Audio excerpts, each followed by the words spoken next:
So when you're creating PBNs, there's a couple different ways you can go about it. And the most common one is to buy the expired domain, like I showed you how to do earlier, then get some hosting, put up a site on it, install WordPress, and then make the site look like a new site that is relevant to what you're trying to link to and trying to rank, whether it's your client site, your affiliate site, your video, or whatever.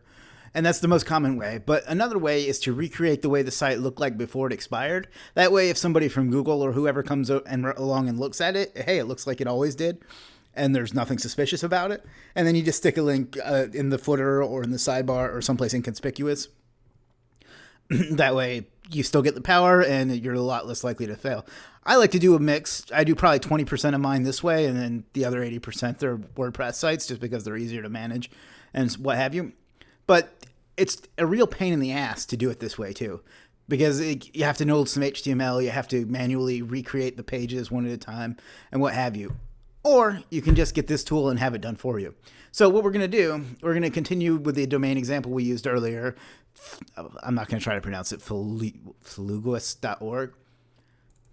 And this is what it looks like in the Wayback Machine. But we're going to copy this URL. And we're going to come over here to Tools and Content Restorer. And we're going to stick it in here to show versions. And we're going to pick the most recent one. This will make sure that it'll look the way you want it.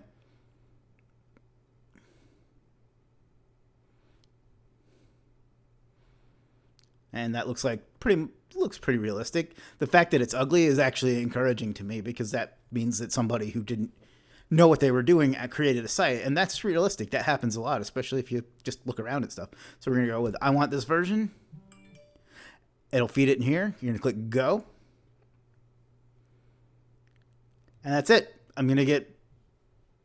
It's going to be successfully restored, and I'm going to get an email will let me know what it is. So I'm going to pause and give you an idea of how long that's going to take.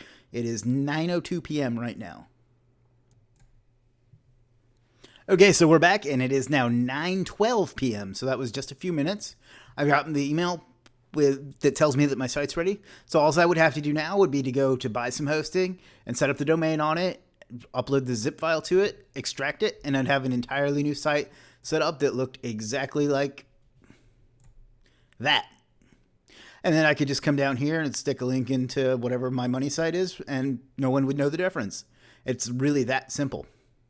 So that tool is really awesome if you want to find another way to create your PBNs, and just to first diversify it a little bit, make them look a little more realistic and a little less suspicious if you ever get a manual check from Google.